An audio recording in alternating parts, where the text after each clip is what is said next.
Hello, friends. Welcome to episode 377 of the Juicebox Podcast. On today's show, we're going to be speaking with Justin. He's 40 years old, and he's had type 1 diabetes for 40 years. Justin's here to talk about his life with type 1 that includes some retinopathy and neuropathy. His message is uplifting, and his path is much improved. Please remember while you're listening that nothing you hear on the Juicebox Podcast should be considered advice, medical or otherwise. Always consult a physician before making any changes to your healthcare plan or becoming bold with insulin. Hey, do you have a great endocrinologist or are you looking for one? Check out juiceboxdocs.com, my website where listeners of the podcast share their great practitioners. And it's also the same website where they sent me their great practitioner. So if you have one, check it out and send it over. If you're looking for one, the list grows every day, so we might just have something for you. Juiceboxdocs.com, of course, is a free service of the podcast, as is diabetesprotip.com. Are you looking for all of the Diabetes Pro Tip episodes in one place? diabetesprotip.com. They're also here in your podcast app, and they start at episode 210.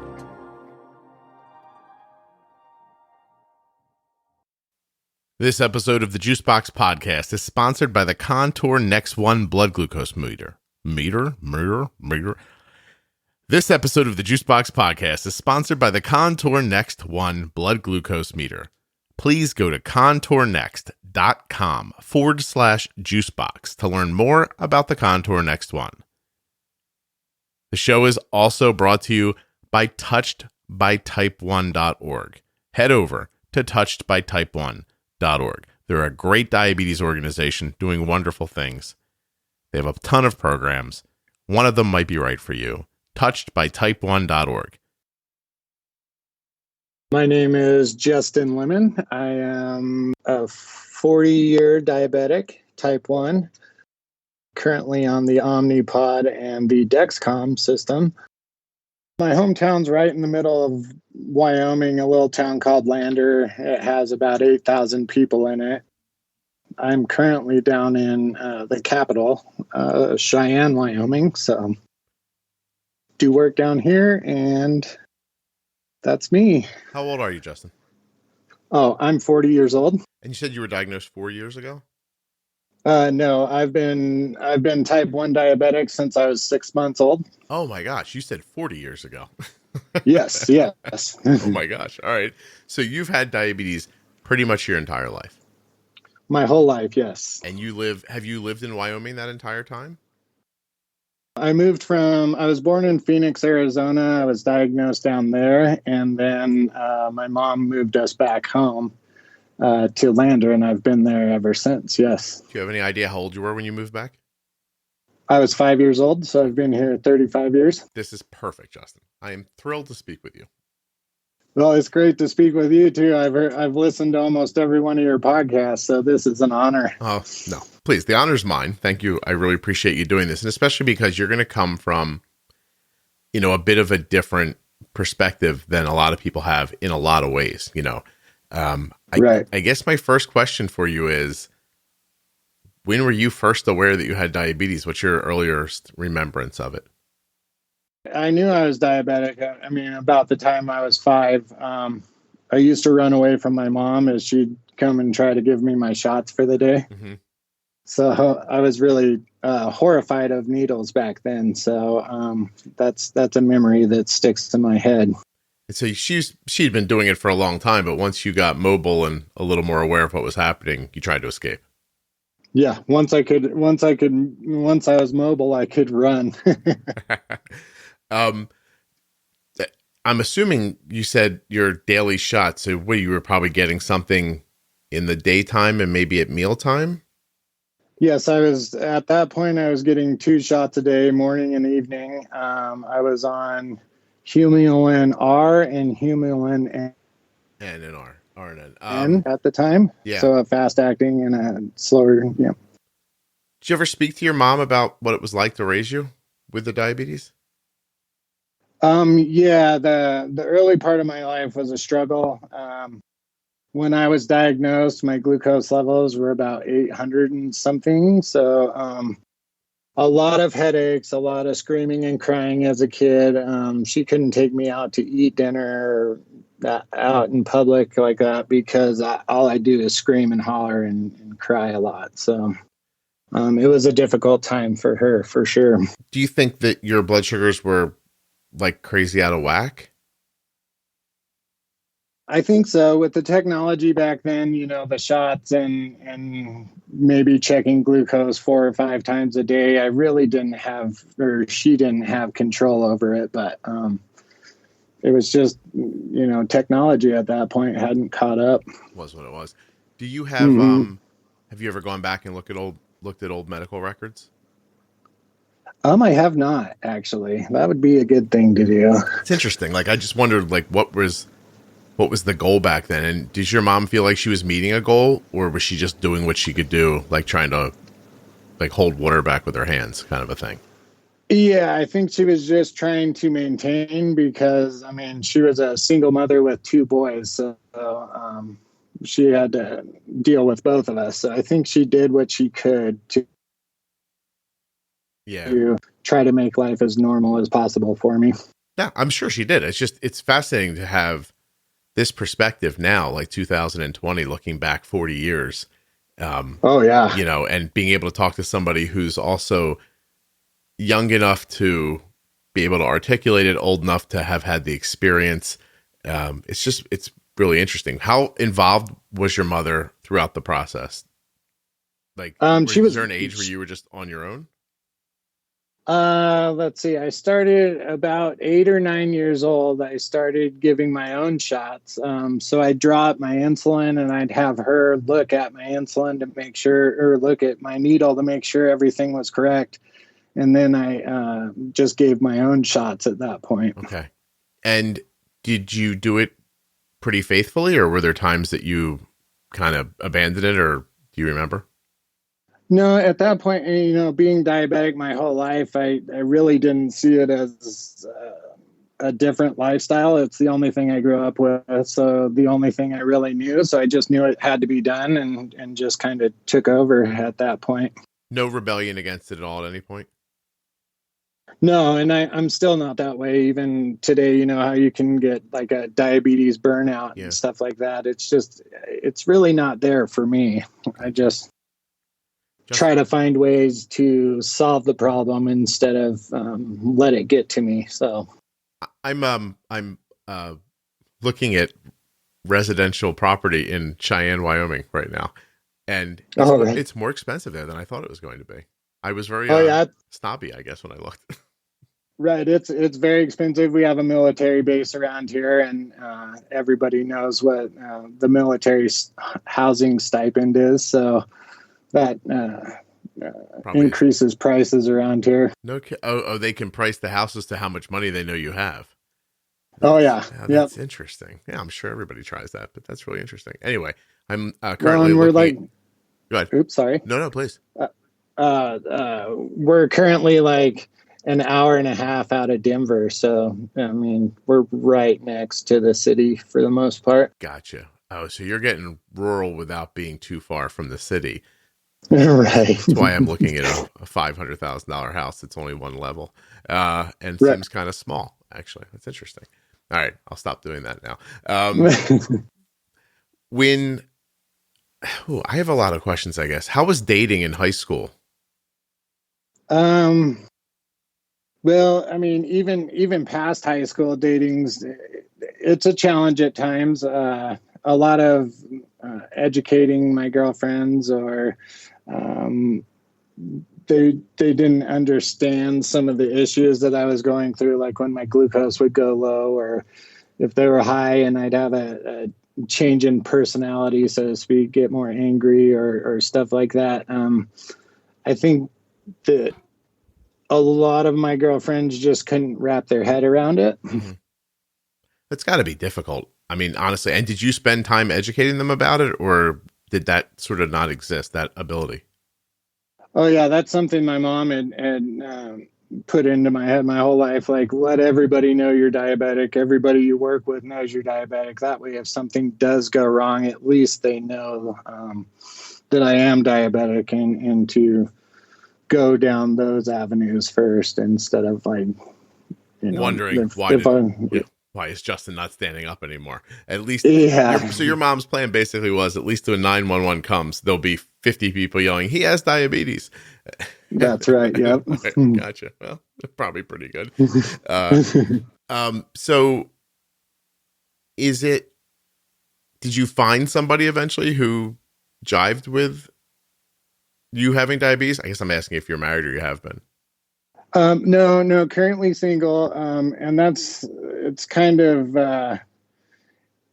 in the later part of my life now, it's a little bit scary to be alone, with diabetes, because I'd like to have that backing of knowing that someone was there if something was to happen, but, pretty self-sufficient. So I try to do things to where I'm always around a group of people, or I'm with people that know what's going on, to where if something were to happen, then they could help out. So now, being honest, Justin, would you say that diabetes has interfered with romantic relationships, or do you think that your situation would be similar without it? Well, it's a good question, because some of the stuff I wanted to talk about today, like diabetic neuropathy and stuff, yes, it does cause some issues in relationships today. But I think with open dialogue and stuff with my partners, then we can work around anything, Okay, so yeah, that's the goal, right? When did you begin to pump? Yes. So I got on my first insulin pump in 1998, and I've been on one ever since. I went for tubed pumps at first, and the Dexcom system wasn't out at that point, or at least wasn't available to me at that point. So I don't know. The early years on the pump, I really don't count, just because the Dexcom has really brought it full circle for me to be able to track everything. Yeah. So that time probably wasn't much better than injecting. I'm assuming you were doing MDI at some point, right? You got off the NNR and you were using the newer insulins? Yep. At that point, I switched in 98. I switched to Humalog and then Novolog, depending on my insurance, of course. But you did that first insulin for 19 years then? Yes. Wow. Yes. Okay. All right. And how did it feel like starting over? When you change, just the insulin change, I'm wondering about. The insulin change, it took a minute to shift over to have my body get used to it. I can't tell you the time frame in there. I don't really remember, but the hardest part for me was the counting carbs. So when you go out to eat or whatever, when I was in college and I went out to eat, and you just kind of didn't know by looking at it what kind of insulin you needed or that kind of stuff. So that was a bit of a challenge, but dialing that in, that was my saving grace for the most part. Yeah. Did you have, I guess, did you start off aggressively or more cautiously when you switched to the rapid actings? I'm wondering if you had a bunch of lows or if you took your time learning about it. I did have a bunch of lows, but it wasn't because I was aggressive. It was just because of the switch in insulin. So, I mean, I would hit 80 and then it'd go from 80 to like 46 in a matter of 15 minutes, So I was it was a real hard transition, and it pretty much wiped my body out for a minute. But after I got used to it, no, that's all right. After I got used to it, it was a blessing in disguise, I guess you'd say. Would you say that you weren't thrilled about it at first, or you were excited for it?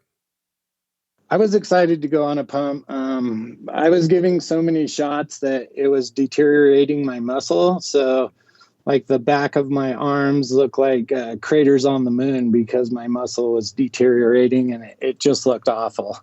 Has that cleared up? Yes, definitely. That's exciting. Good for you. All right. So you're putting insulin in and you don't really know what you're doing still. Like, you're testing with meters, which is, what you had. Right. And you're in a college age at that point. Is that right? Yes. Okay. And so how long was that your life?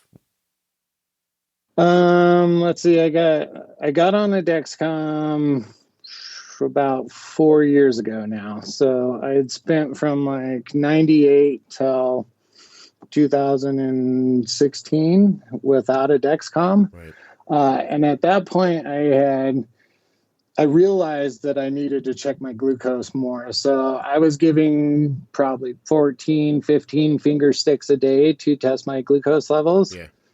And once I found the Dexcom, I was like, oh, no more finger pricks. All right, this is great. And even with that many sticks, you were still having issues. So what was your A1C as an adult during that time? Oh, that's a good question. I was sitting in the mid to upper sixes, so 6.5 to 6.8. Which is really very good. Were you experiencing a lot of lows along with that, or? I do, and that's I had listened to in one of your podcasts. Your A1C is the average of the 3 months or whatever, and it was hard because I'd have a lot of highs and I'd have a lot of lows, but it was averaging out and making my A1C look good, and that wasn't really what I was looking for. Yeah, I wanted the happy medium. Well, yeah, you need the stability for certain, but I'm interested in hearing the story about you coming to that conclusion. I'm wondering how I guess I don't know. How frequently do you see an endocrinologist?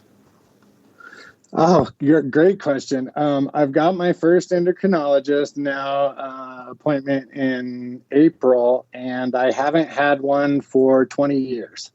My mom had taken me to the Barbara Davis Center in Denver when I was a teenager. Mm-hmm. But after that, I really just learned everything I could off the internet. Where did you get your prescriptions from? Just our local doctor in town. And he was completely comfortable doing that? Yes. Yeah, so that was like a normal thing is what I'm getting at. Right. And they don't know. I mean, at this point, I know more about diabetes than most of them did. So they would just kind of go off what I would say, talk to them about, look, I'm getting highs and lows and not being able to figure it out. And none of my doctors could answer any of those questions. That's why I turned to the internet mainly. It's because I wanted answers to the questions I couldn't find answers for. Is this partly, so I'm a little stuck, like it's my inclination to say, is this because of where you live? But you're also close to Denver, so you're not completely rural. But are there just not a ton of endocrinologists clamoring to be endocrinologists in Wyoming, or? Well, there are in Cheyenne down here, and I've been down here about a year now. But in Lander, it was when I was growing up, there was 6,000 people in my town, and now there's only about 8,000 people, and there's no endocrinologist there at all. I have to drive 2.5 hours to see an endocrinologist. So gotcha. It just didn't happen. No, that makes a lot of sense. I'm just trying to, it's funny because some people listen, I see the map where people listen, and people listen in every state in the country and all over the world actually, but it's more concentrated on the coasts a little bit. And right. I know there's more people there, but there's still it's disproportionate that there's more in some places. And I'm always talking behind the scenes with people about, we have to go to places where they don't have care like this and talk to them. So, it was funny when, I'm trying to get something together in Iowa right now. And okay. I was just in Oklahoma recently. And it's funny because these smaller places that think of themselves as, I don't know, I guess I can't put myself in their shoes, but a lot of them start the conversations with, I'm really, we're grateful you're considering coming here. And the first couple of times it was said to me, it threw me off. And I was like, why are you grateful? What does that mean? And then I realized that, even like speakers or stuff they don't get people coming there. And, right. and I just said to my wife, I'm like, I think that what the podcast has taught me is that this information in people's hands is valuable. And the sooner they have it, the better. But some of them are disconnected from, listen, it's hard to find people who understand podcasts still. There's a lot of them, but to find a person who says, oh, I know what to do. I'll get a podcast app and I'll do this. And it's not that well understood still. It's growing, but not that well understood. My idea is to go to places like Iowa or Wyoming or those kinds of places, have a conversation with a few hundred people and light a fire so that maybe then they start talking to each other or speaking back to their doctors, and that the idea that you don't have to be at the will of your blood sugar is real. My daughter's sending me a text that I don't understand. Uh-oh. This is going to be fun. Our glucose all right? No. She says, "Are you here?" And I said, "Why?" And I have a horrible feeling she's about to tell me she has a half day and I didn't know it. Uh-oh. Justin, I probably shouldn't be in charge of humans. Oh, no, school is over. Oh. Get a ride. Let's see what happens. Tell her you'll get her an Uber. It's not a far walk. It's just a little too far away. Right.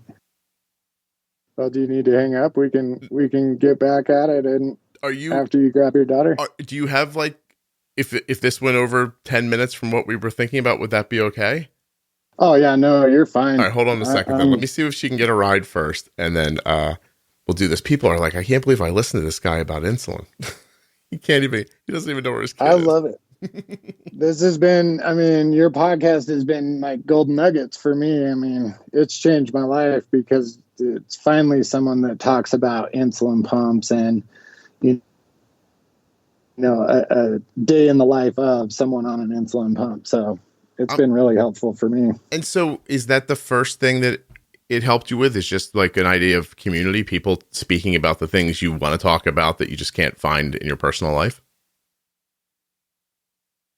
That's exactly it. And, because I was still seeing the early years when I had the Dexcom finally, and I was on the Omnipod, you talking about what you did to help your daughter out, and stuff like pre-bolusing before you eat and letting your glucose go down before you actually start to eat. Like I would have never known had I not listened to your podcast. There's only so much you can really find on the internet. Right. So Justin, let me ask you something, because you've had it happen to you for so very long. When you watch the same thing happen over and over again every day, and it didn't occur to you to just try something different, it's not an admonishment of you. I'm trying to figure out, did you just feel like I'm doing what I'm supposed to do and what's happening is what's supposed to happen? I really wasn't happy with the outcomes I was seeing. Mm-hmm. So I wanted to do something to change that outcome. And I didn't want to do the same repetitive, let's just continue doing the same thing. And then hearing you say, be bold with insulin, that was just, okay, well, let's try it. I'll keep extra food on hand just in case I go low, but let's see what I can do here. And let's actually test the parameters of the insulin and see what the insulin does and how it works and what I need to do to adjust that to fit my lifestyle. That makes me happy, Justin. I appreciate that struck you that way and that you gave it a chance. Did it feel like a big leap to just use a bunch more insulin? It did, because I was at that point, I was like, okay, so it's 1 unit of insulin for every 15 grams of carbs. And so I was following the protocol and things weren't working out. So I was like, well, let me try this, or let me adjust basal rates a little bit, or let me increase my basal rate for that the next hour or 2 hours, or decrease it. So just trying to tailor it to my body, because, when you go high or go low, you just don't feel right. So I was sick and tired of not feeling good. Yeah. Okay. I'm interested about how your doctors reacted when you, or was there not, did they not notice? Because I guess your A1C is not bad, but your variability is probably much better now. Yes, it is definitely better. With the doctors that I have in town, they really weren't that in depth on diabetes. So I really couldn't talk to them about that. So you really haven't had an ability to celebrate this with anybody then, right? No, this is like This is it. hooray for me, pat on the back, like you did a good job. Let's continue to move forward. This is Justin's diabetes coming out party we're having today. Just the two of us. Right? Yeah. Oh, that's really, boy, I'll tell you what, that's super interesting, isn't it? Because people who live in more metropolitan areas are surrounded by doctors. You hear people all the time say, oh, I didn't like my endo, so I went and found another one, which I think is great, except there's actually another one for them to go find. And, Right. But many people in the country and around the world, they don't have that same opportunity to just, to go doctor shopping, I guess. Right. And for me, like I said, it's been 20 years since I've had an endo, and I'm excited. I don't even know what to expect. Like when I go in, I really don't know what to expect from an endo anymore. So what does your data tell you your A1C is? As of right now, I'm sitting at a 6.1, and that's from the charts that I've seen, but off of my Clarity app. Yeah. I'm assuming the endo is just going to look at you and treat you like you're a great guy and give you your prescriptions, send you on your way. He's probably not going to feel like he or she's going to have a thing in the world to tell you. Well, there's a lot of stuff. Like, I have diabetic retinopathy, so I've been getting the PRP laser and the injections in my eyes. Okay. So I have questions for him on that and different things that I want to talk about that. And then the diabetic neuropathy stuff. Well, get your money's worth out of them for sure. Yeah. Oh, definitely. So you have vision issues? Yes, I do. Okay. And then you were about to say there's something else as well?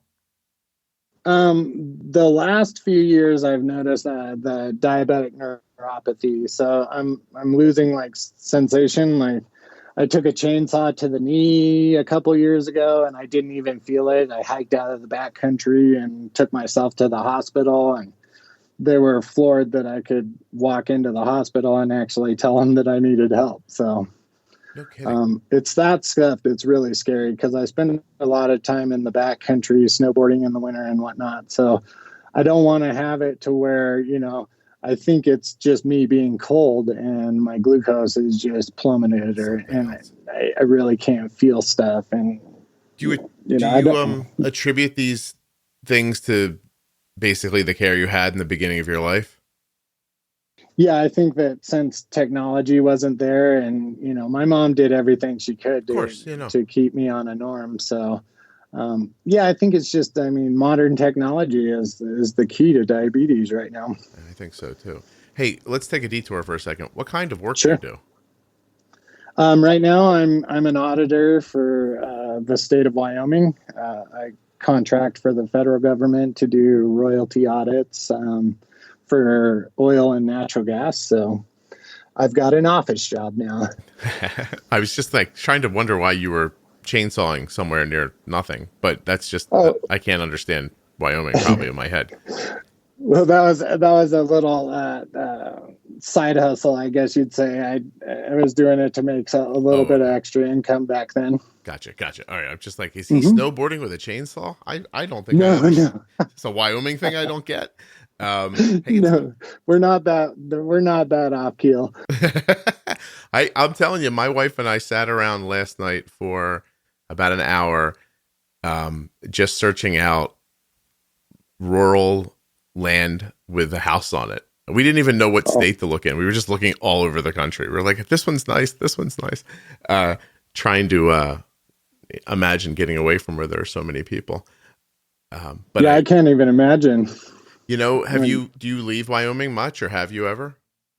I do. I like to travel. I've been all around the world, but I really haven't been to the East Coast much. Yeah, it's just there's so many. And people. I know that's where most of the population is at, and is on the East Coast. So. Right. Now, if I could, I can step into my backyard and with a baseball, I could probably hit 1, 2, 3, 4, 5.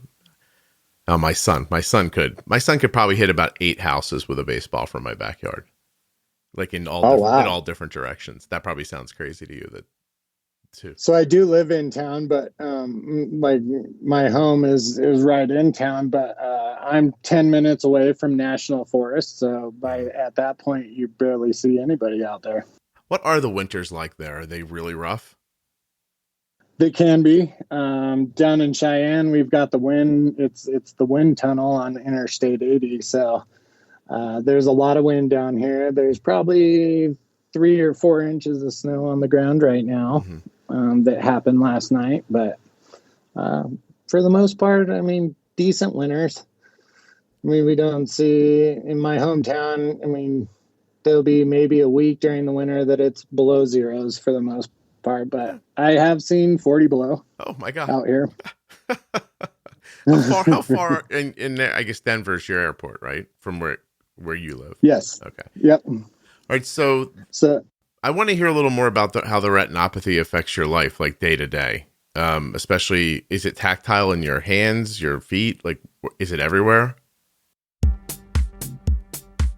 Let's head over to contournext.com/juicebox together. It pops up. What do I see first? The Contour Next One blood glucose meter. Hyper accuracy, hypo price. See what they did there? Hypo. Like the accuracy is high and the price is low. You get it.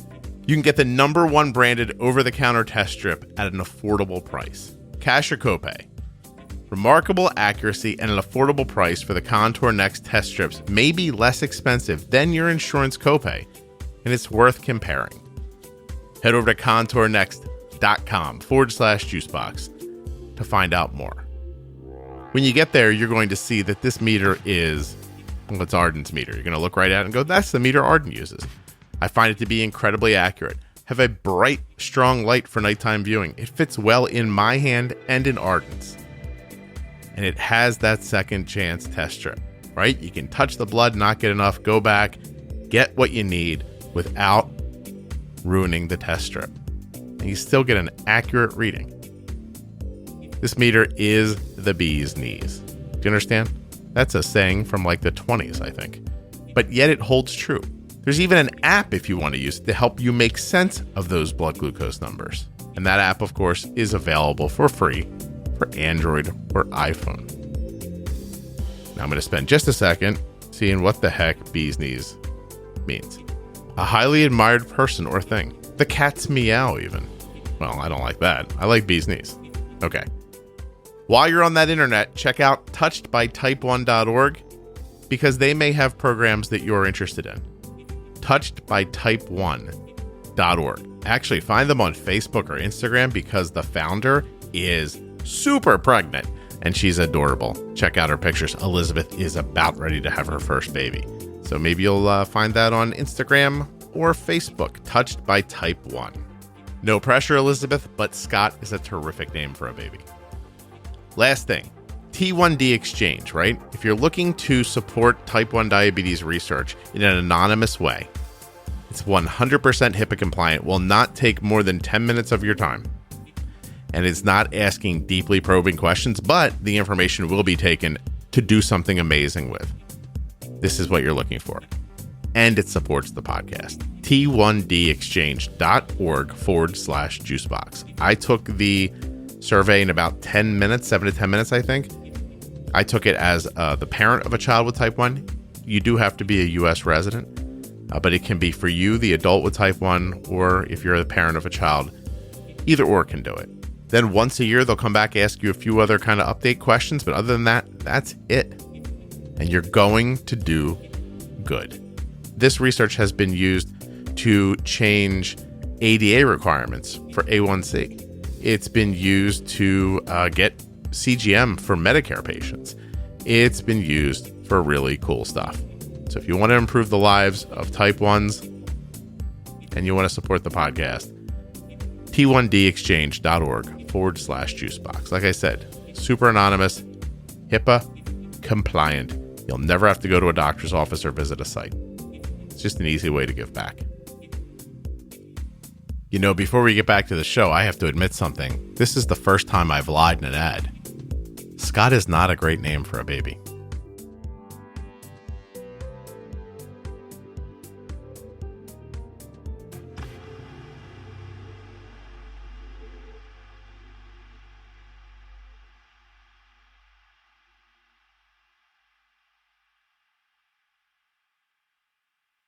I want to hear a little more about how the retinopathy affects your life. Well, the retinopathy, it affected my peripheral vision. So the laser, I can see about 20/20 through the main focal point of my eye. But as you get off into the peripheral, I'm not able to see very well anymore. Okay. Of course, like night driving and glares from lights and stuff like that affect my eyes quite a bit. Has there been any improvement with any of your symptoms since you've got your stability better and the variability of your blood sugar has lessened? It has. Well, not that you could reverse it, yeah, but I'm but just I think wondering that's if it's... when right.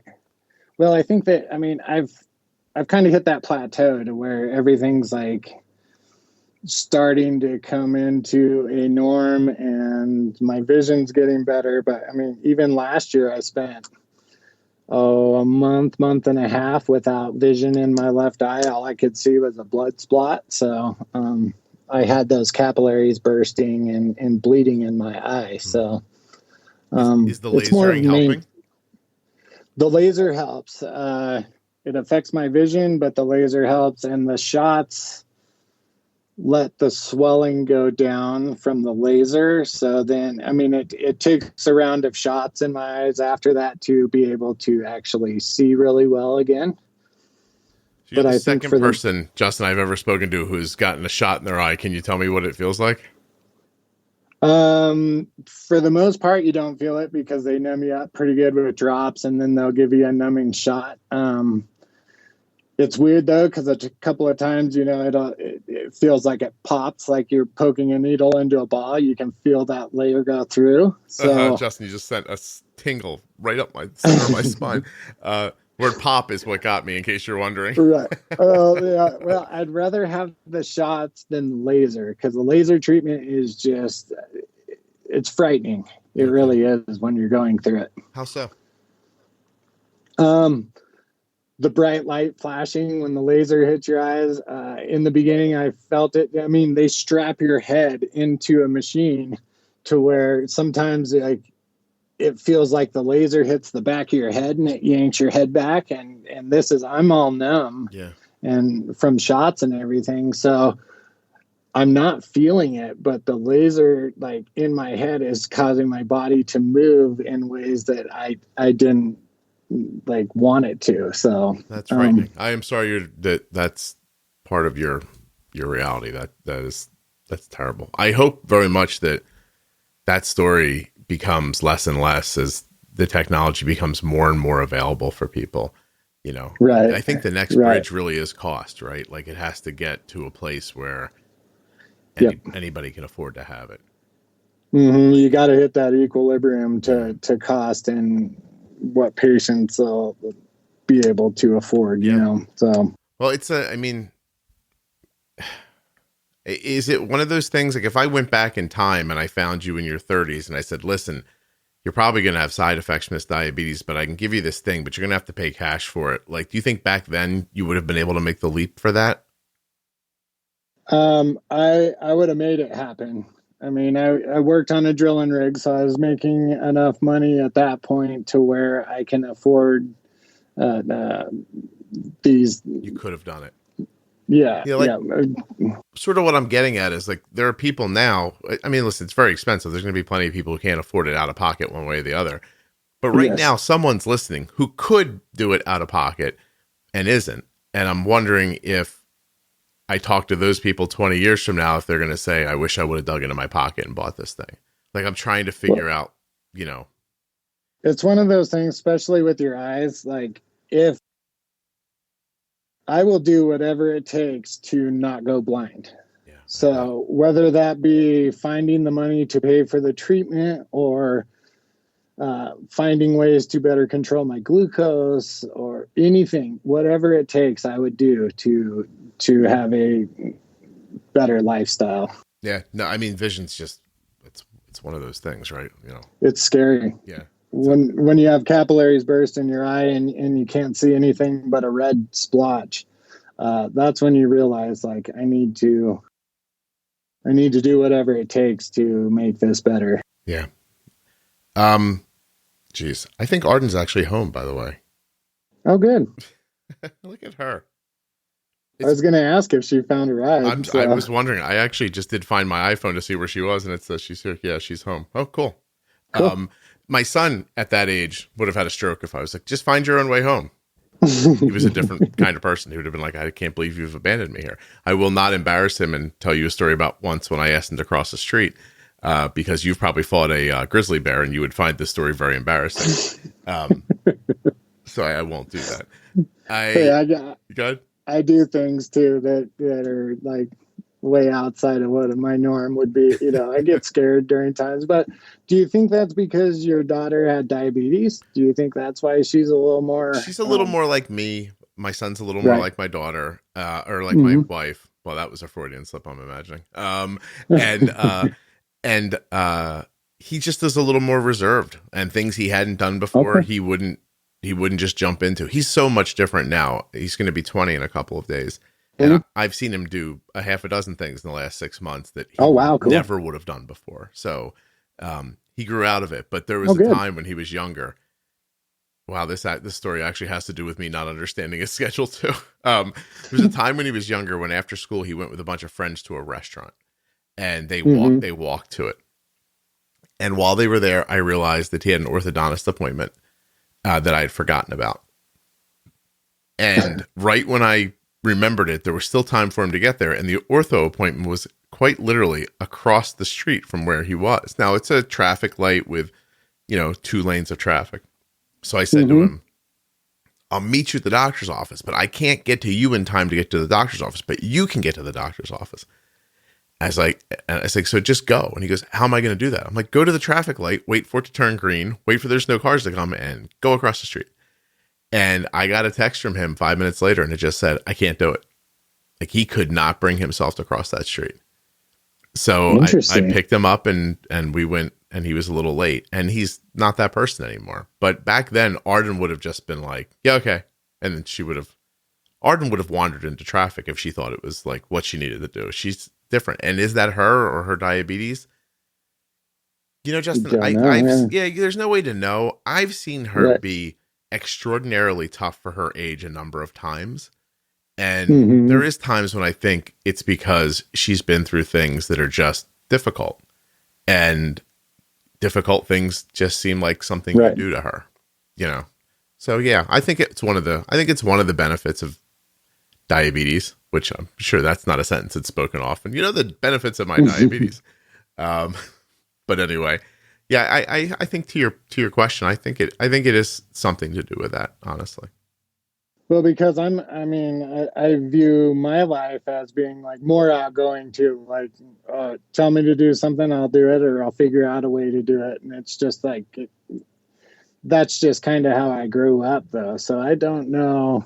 I can't honestly say it's diabetes either, but diabetes is dictated my whole life. So I can't say it's not diabetes either. So sometimes when someone's harsh with me, they're like, oh, I'm sorry. I'm like, listen, I've been married for 23 years. You can't scare me. Like, you think this scares me? You're out of your mind. Absolutely out of your mind. And I add to that, my daughter has type 1 diabetes. Like, there's not a lot that, like, you see people get flustered about things sometimes. You're like, calm down. This is nothing. And it's the worst thing happening to them. But they lack perspective on it. Right. And just how calm you are. I mean, from your podcast, how calm you are when your daughter's glucose would go low at night and stuff like that. I was just like, wow, okay, well, when you're dealing with this yourself, like I wake up in the middle of the night and my glucose is like 40 and I would freak out. You kind of get scared and you want to eat the refrigerator at that point. So, yeah. Well, listen, I also had the perspective of seeing her have a seizure twice. So, oh, really? Yeah. So I have I have a little more perspective on that than people who haven't seen that. And do I want my daughter to have had a seizure? I don't, but I am calmer now with a 45 blood sugar than I was before I saw a seizure. Now I'm like, at least she's not seizing. Let's fix it. I think everything's like that to some degree. You just got to keep having experiences that you can kind of build on top of. Of course, with diabetes, some of the experiences you have to have are frightening and scary, but once you have them, you're better off, I think. All right, Justin, so listen. in 98, Oh, go ahead. I was just going to say, I'm having more fun chatting with you, and we're not getting to why you wanted to be on the show. So, why, you were very direct and you wanted to be on. And so I'm excited to hear what you have to share with people. Well, I mean, a lot of this is spawning from like my diabetic retinopathy and this new neuropathy stuff that's happening to me. It just, I don't know. I feel like I'm losing control, so I want to gain that control back by getting this new endo and stuff like that. But it's, I don't know. It's a flood of emotions, because when you've got it right, you feel like you're on top of the world. But when you don't have it right, you feel like your life's crumbling around you. And you're saying, so when you see a blood sugar that isn't what you're hoping for, it feels like it's hurting you, but psychologically. Some days when glucose is high and say like right around 200s, and it doesn't matter how much insulin you give, it doesn't matter what you do, it just doesn't seem to come down. You can't get it to a norm. So sometimes that stuff can be really frustrating, but you got to realize that it's going to kick in. You're going to give enough insulin, things are going to happen. Things will finally start moving once, everything gets going. Your insulin starts to work and everything like that. So it's hard to trust that that's going to happen, or it's hard to live in that space while it's happening. Yeah, it's hard to live in the space while it's happening, because I mean, I want 110 to 100 glucose all the time, and I'm not willing to accept it any other way, I guess. So when it does go outside and you feel like you're losing that control, it's hard to control those emotions. Yeah, no, I hear that. I gained a little more perspective by using an algorithm, because during the teaching time of that, Arden's blood sugars weren't where I was hoping they'd be either. And I came to the realization that this number's not good with me. I don't want it to be like this, but I think I can get to a point where it'll hardly ever be like this. So it's okay for a minute while we figure it out. Right. And I've got to realize that. Yeah, right. I think day to day, that idea would help you. That more days than not, you're 110, right? Mm-hmm. Yeah. Yeah, for the most part. I mean, I'm sitting, as of right now, let me check my watch real quick. As of right now, I'm sitting right at 101. So that's excellent. Listen, Arden's blood sugar is 70 right now. That's even better, in my opinion. Well, she headed home this day. She heads into school. Her French class made different French foods today. Right. So there's a lot of baked stuff and powdered sugar and stuff like that. And I knew they were taking it in, and for some reason it never correlated with them eating it in my mind. I was like, I didn't think of that. So she texted me this morning. So she gets up in the morning, her blood sugar tried to go up, and we stopped at around 120, and it was holding at 120 and getting ready to go back down again when she texts me a picture of like baked goods. And I mean, I'm looking at it now. I don't know what the heck any of this is. And there's like a dollop of chocolate on the plate, and a beignet with, powdered sugar on it, and then something else that's got like icing over top of it. It looks like a ton of carbs. I don't know how much it is or it isn't. And the other thing is, Arden's not a sweets person, so I don't know if she's going to take one bite of it and go, I don't want this. So I just said, I don't know, bolus 45 carbs, and we'll for 45 carbs, and we'll see what we'll do. So we did 5 units, and a little while later, I mean, it's not like she texted me back and said, wow, that stuff was amazing, I ate it all. So a little while later, her blood sugar started to jump, and I got an alert, and I looked, and she was like 159 with an arrow straight up. And so we just crushed it with a bunch of insulin. We just threw like 4 more units on it. And I thought to myself, this will work, and we need to be ready in the future to take basal away or stop it with food. And so far we've been able to stop the drop with just reducing basal. And And it looks like we've got it. I mean, she's right at 70. So I sent her a text while I was talking to her. I was like, if you want to eat something, eat. If you're not, don't worry about it right now. But that whole process took, I don't know, 2.5 hours maybe. Like she went from, 120 to, Right.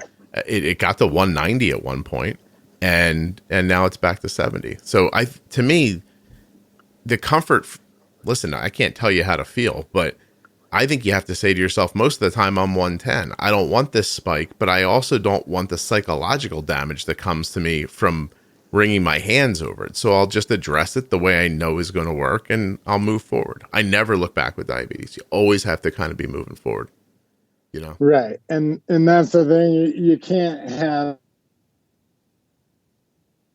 without, you don't get instantaneous results. I mean, a lot of it takes time, and I got to learn to accept the fact that it's going to take more time to get some of these sugars under control. Well, how did you get to the 110 and the stability? What from the podcast or from having the technology helped you? Oh, it was right from your podcast, because I had my low parameter set at 80 and my high parameter set at 180. Okay. So then you're like, well, drop it. So I went to 150, and I got more alerts for a while, but then I dialed that in, and I dropped it to 130.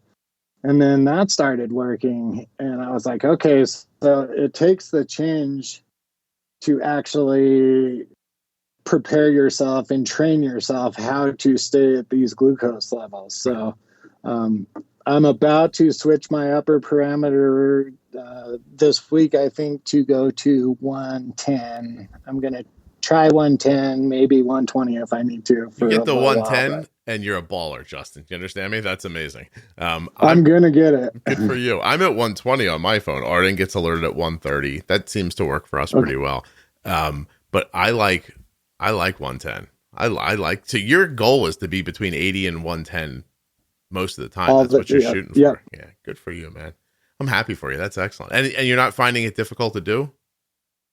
I mean, it takes about a week there because for the most part, I'm used to 130 now. So by the time I'm alerted at 130, I feel like I could use a little bit more time. So that's why I want to drop it back down, so I don't have the fluctuation as much. But do you feel low at that number? Go on. Do you feel low at that number?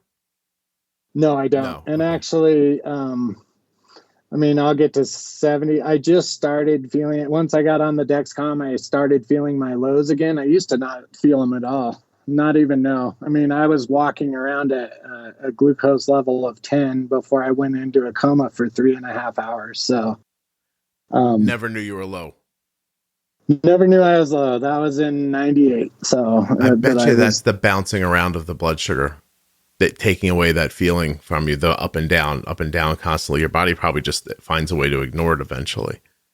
Yes, it does. Well, and once I got the stability back, that's where everything started opening up again. Like, oh, you've got a sweet smell on your breath that I never even would have known besides, one of my friends saying that when I was low. Different things like that. It's just a learning in process, Yeah, and you're a great indicator for what we say about, keeping the stability, as stable as possible, right? No bouncing around blood sugars. I think it's silly when people argue like it's worse if it bounces up and down than if it's just high. Like, why don't we all agree that neither of those things are what we're looking for, right? Right. Everybody, isn't it interesting how people's minds work? It's always either or. Nobody's exactly. It couldn't just be both. How about I need stability and I need a lower number? Like, why is that a problem to say? But you have real things going wrong with you that aren't going wrong anymore. Like the fact that you feel your lows again, I think is pretty astonishing. Yeah, and if my glucose levels get to like 180, I actually start to get a headache. And there were times when I was 400 and couldn't feel a headache. So it's a blessing in disguise, really. No, that really is interesting. And you don't want the headache now. So you make the alarm lower so you have more time to react. And just in case people are hearing it for the first time in 30 seconds, the lower you make your Dexcom alarm, the sooner you find out that your blood sugar is rising. Exactly. Right? The sooner you find out it's rising, the less Mm-hmm. insulin you need to stop that rise. Exactly. Right. Because for me, when you get over 200, it's going to take double the amount of insulin to get you down. So Right. you may as well attack this when you have a stronger X, I guess you'd say. And Justin, when you're using less insulin to stop a high, what is less likely to happen later? A low. Right. That's it. Justin, you're like you. Well, and I don't want your listeners to think that I'm perfect. I mean, because by all means I'm not. I still have crazy glucose sometimes, but it's just managing that. It's knowing that you need to react to your arrows going up or your arrows going down. That's the key to the whole thing. It's just tracking it. I think that it also, since we're disclaimering the statements, the other thing is that if your basal insulin's not right, a lot of this won't work. So you really do have to get your basal. Is that the first step you took? Well, when I first got on a pump, they gave me my standard basal rates. It took me a long time to figure out basals without an endocrinologist there. I got it down though, and I'm looking to go even smaller increments to where I can dial my basal down perfect. But once you get it to where you think it's perfect, it's like a change of season. You go in from winter to spring, and your glucose changes a little bit. Yeah. So perfect for basal's tough. Like I'm more around like just stable. You know what I mean? Like it's working consistently. When you don't have food or bolus insulin in you, that your blood sugar is staying, it's not bouncing around. Like the bouncing around is an indication, your basal is probably too high or too low, or, you're making up for your basal deficiency with meal insulin. You don't even realize it.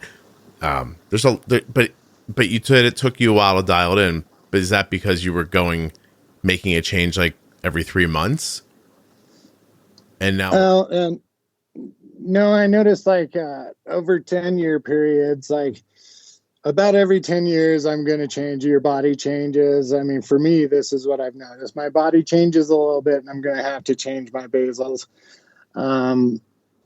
Lifestyle changes, say you move from one house to another and you got a different schedule, so you're on a different thing, so you have to adjust a little bit. Or you go from summer to winter, and now you move from pedaling a road bike to snowboarding in the backcountry. And so it's a lifestyle change correlates with the basal rate change for me.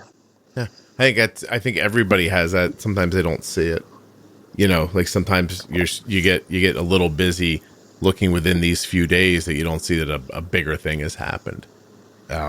Right. You got to look at the micro and the macro at that point. 100%. Yeah. If you ignore one over the other, you're just going to make an assumption that might be wrong. Or even worse, you start chasing glucose levels. So you pump a bunch of insulin for your glucose levels rising, then you go low, and then going low, then you compensate for that. And then all of a sudden you have these spikes and dips that you're like, okay, I can't even control this at the moment. Yeah. So once you're behind, unless you get lucky, once you're behind and you're chasing, the only thing to do is to just take food out, get yourself level again, start over. That I think is that's a great tip that we don't talk about enough, is that, when you're chasing, just bail on everything. Just stop. Yeah. Just stop and let it find its level, and then bring it down or crush it and stop it with juice, but don't over treat it. You have to stop the roller coaster so you can get off. That's some pretty basic conversation. Exactly. And if it makes for higher glucose readings for 24 hours, it doesn't matter what it takes. Just get back to a norm. Yeah, you have to find some stability and get out. Now, if your blood sugar is high all the time, see, it's tough, Justin, when you talk about it, because you understand more about it now than you did. Some people are like, oh, my blood sugar is always high. Well, that's, there's a way for that not to be. Like, none of you, with the exception of people who have gastroparesis or, some other fairly uncommon problems, most of you your blood sugar is high because you don't have enough insulin at the right time. So it's not, Right. you don't have the special kind of diabetes that nobody can tame.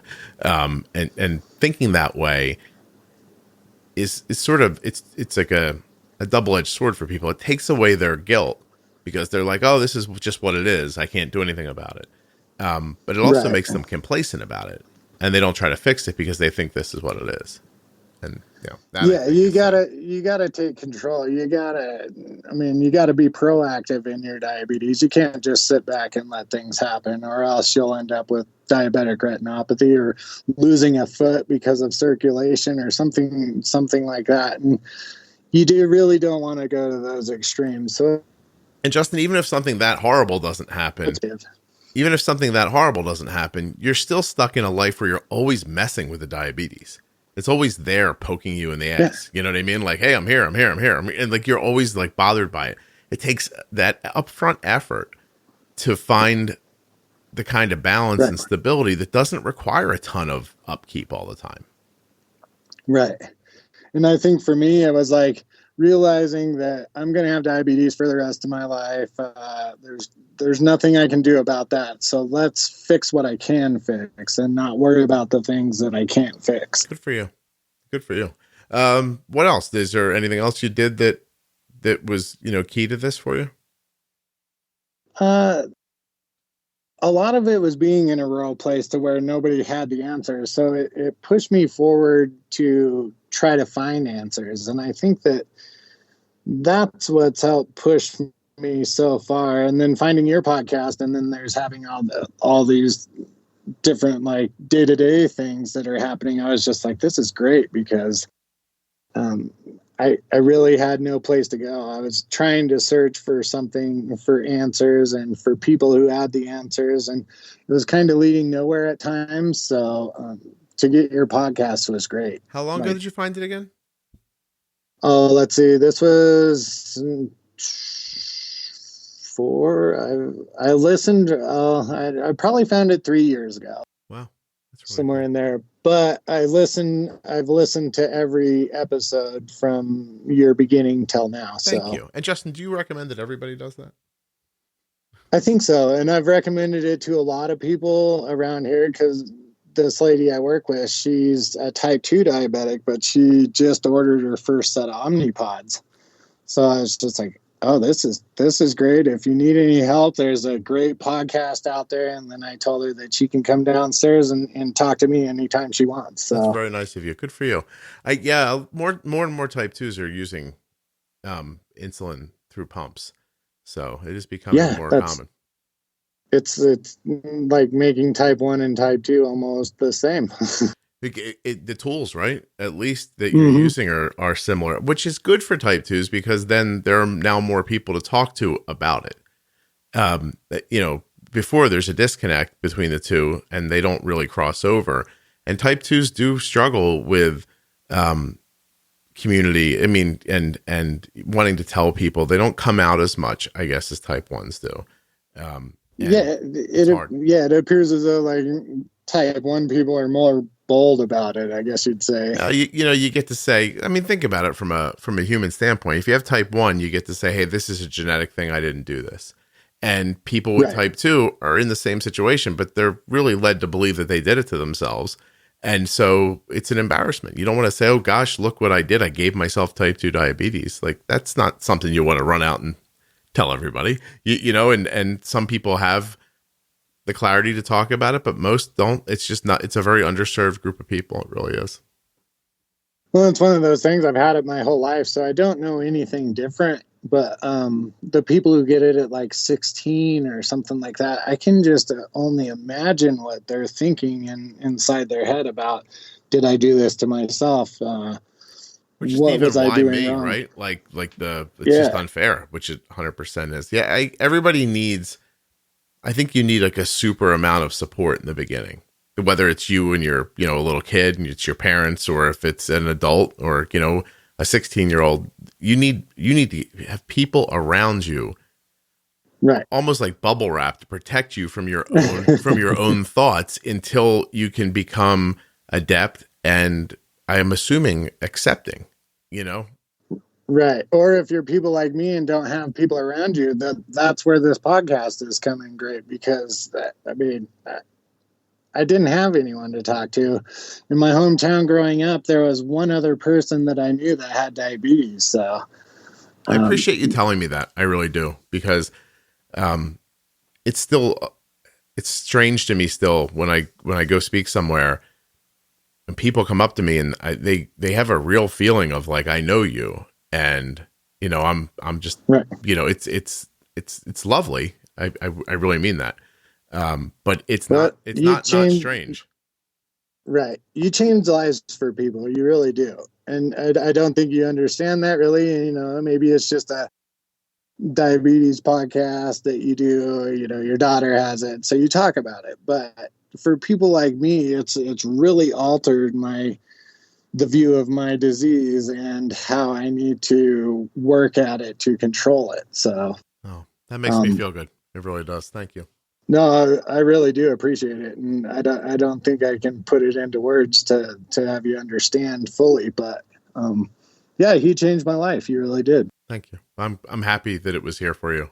I tried to say to my wife the other day that I separate in my mind myself from the podcast somehow. Like, the podcast is a thing.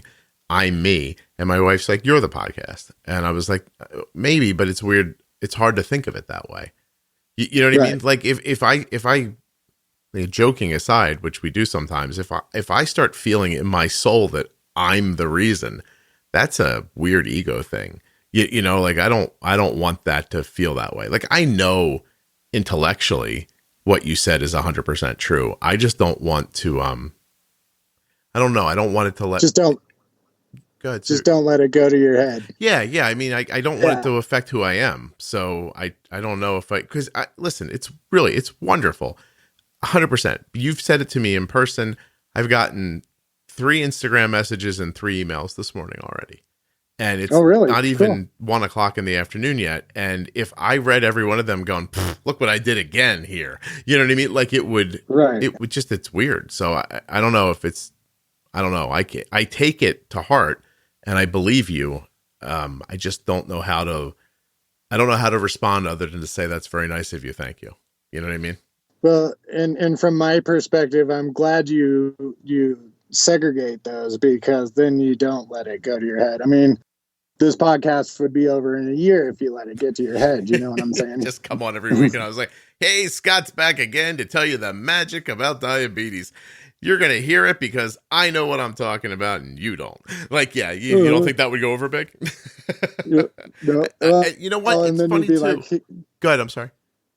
Then you'd be like, well, here's the Omnipod commercial. Yeah. Now, buy yourself an insulin pump and get out of here, you silly kids. No, I think that doesn't work because it wouldn't resonate with anybody, but also it wouldn't work because it wouldn't genuinely be how I feel. You know what I mean? Like, I don't feel like a huckster who talked you into using insulin. I'm just talking about what we do and that I realized one day that it's not just diabetes and this will really work for most people. So, Well, and you let everybody in on your life, you and your daughter's life, and that to me is big, is because, like, it's not just something you do and talk about because this is what you know about or what you've been trained to do. This is something you're doing because it's part of your lifestyle. So I think that's where it shines too, is because these are real world scenarios, real people, and this is really working for your daughter. So I mean, that to me is great. Thank you. Listen, I'll feel good all day from talking to you. So you've done as much for me as I've done for you. Seriously. I really appreciate all the people listening. It might sound weird, but I've said it a million times. This podcast helps me in a bunch of ways, probably more so than it helps the people listening. So I'm chatty. It gives me a chance to chat. I like that. It helps me think about diabetes so that I can help, so that I can come up with new ideas for my daughter. It lets me get out sometimes anxiety and stress. I did an email or an episode the other day, and like I cried while I was saying something, and that's got to be good for you, just getting stuff like that out. All right. when you know it touches your emotions like that, you draw in the audience to believe and trust you as well. And it takes a lot for diabetes to be able to trust somebody else. So, right. Justin, tell us what you're doing. I hear the smacking in the background. Oh, I've got a little plastic egg that I was playing with. So, are you nervous? No, just always keep active. Gotcha. Excellent. I mean, my desk at work, I stand all day, so. My desk goes up and down. I've done the podcast a couple of times. I can't, you have to stay near the microphone. So sometimes you'll hear in episodes where I start having too good of a time, and then all of a sudden my voice goes over here like this and comes back again. So, but it's hard to know what to look at because I'm trying you're telling me your thing, right? But I'm listening to your thing and then also thinking about how to direct the show. And so if something catches my eye and I miss 10 words, I'm in trouble. You know what I mean? So I try not to have too much on my desk to take my attention away. Well, and the little egg thing for me is kind of funny because I remember the podcast where your dog was in the background making noises. Yeah. And it just made me laugh. I mean... I moved the setup. I couldn't, I was like, oh, I can't keep doing it. And by the way, for the same reason, I'd hear the dog and then I'd think, oh, they're going to hear that on the recording. And then I think, oh, I don't want that to be on the recording. And then before you know it, you've said 8 more words and I don't know what the heck you said. And so I was like, I have to go somewhere where I can concentrate a little better. Because as you can tell from this episode, I don't even know when my kids are at school. So any little bright light will probably just catch my attention. Anyway. Justin, sometimes. Go ahead. I'm sorry. No, I was just sometimes it happens. Diversion of attention. It's going to happen. Listen. I'm not trying to be perfect here. I think that's obvious. I want to thank you. We've been talking for over an hour. I really appreciate that you came on. Oh wow, it has been an hour. So cool. Yeah. Thank you for having me. I appreciate it. Good. Did you have a good time? Yes, it was great. Thank you. No, I swear I'm very appreciative of what you said, and I'm glad that there's somebody in Wyoming who knows about this now who might tell somebody else one day. I don't know. You probably only see a human being every couple of days, but eventually you'll bump into one that has diabetes out on the plane. Well, there's been more than I can count now. Diabetics that I've told to check out your podcast. Oh, so I appreciate that very much. There's going to be more of us Wyoming people listening to you. Thank you. Eventually I'll get all 50 of you. I'm just kidding. Yeah, exactly. I don't know how many people are in Wyoming, but hey, there's more pronghorn antelope in Wyoming than there are people. So I didn't even know that was a real thing. No, it's true. Wait a minute. No, you're not getting away. Pronghorned antelope. Well, Google agrees that it exists. Hold on a second. There's more people in Denver than there are in Wyoming. It's interesting. It looks like a furry deer. But it's taller than a deer, isn't it? Yep. Wow, it's huge. Do they hunt those? Oh yeah, there's a hunting season out here for them. Yeah, before they overtake you guys, I guess you'd. Well, and every year they do the pronghorn antelope hunt, so you'll get all the celebrities that come in and pay high prices for out-of-state tags and licenses and stuff. So, no kidding. Yeah. Name a celebrity that's come there and hunted a pronghorn antelope, to your knowledge. Oh gosh, you had to ask me that question. Don't put this on the podcast because I don't know any celebrities. Okay. The antlers are beautiful, aren't they? Really when they're fully developed, they almost look like a heart. Yeah, I'm looking at that, but that's really something. Oh, how they kind of come together at the top, the left to the right. Yep. All right. Well, listen. If you look at it, over the back it looks like a heart almost when they're fully developed. So go support the sponsors and then go check out a pronghorned antelope. They're really kind of beautiful. Exactly. Yeah. But not before you order your no obligation demo of the Omnipod. Please do that first so I can keep doing the podcast. Omnipods and Dexcoms, and also change. touchedbytype1.org. contournext1.com. Listen, the ads are a good sign. It means that you guys are listening and that people know you're here.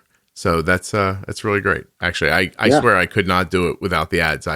My wife would look at me and say, "Go get a job, buddy, right now." Yeah, exactly. It's time for you to leave the house for once. Yeah, either move out or make money, I think is what she would say to me. So there's another way the podcast helps me. I get to stay I get to do my stay-at-home dad thing more often, because I don't have That's to leave wonderful. the house to work. So I appreciate you guys a ton. There's probably no way for me to adequately say that, but I really do. We appreciate you as well. All right, Justin, that's enough of you saying nice stuff to me. It's making me uncomfortable. Okay. All right, you go build a TP or whatever it is you're going to do, and I will I will go downstairs and make sure Arden's not mad at me. First things first, let's thank Justin for being terrific on the show. Secondly, thank you to the Contour Next One blood glucose meter, which you can find out more about at contournext.com/juicebox. Thirdly, touchedbytype1.org. Fourthly, T1d Exchange.com/juicebox. And fifthly, Justin said the most adorable thing when the recording stopped. And I'm so sorry the rest of you didn't hear it. He's like, how will I know if this is going to be on? Like, if it'll make it to air? I think he was worried that it wouldn't be good enough. Justin, I've never made a bad podcast in my life. Boom, boom, boom, boom, boom, boom, boom, boom, boom, boom, boom, boom. Juiceboxdocs.com. DiabetesProTip.com. These are just some offerings from the podcast that you can have for the free. Check it out. By the by, the private Facebook group just for Juicebox Podcast listeners has skyrocketed to well over 5,000 members. And it is still as homey and kind and lovely as a place as it was with 1,000 members. It very well may be the nicest place on Facebook. I am not making that up. The page adds 40 new members a day. I'd love it if you were one of them. Okay, that's it for today, kids. Hope you had a good time on the podcast. There's gonna be more coming up. Don't you worry.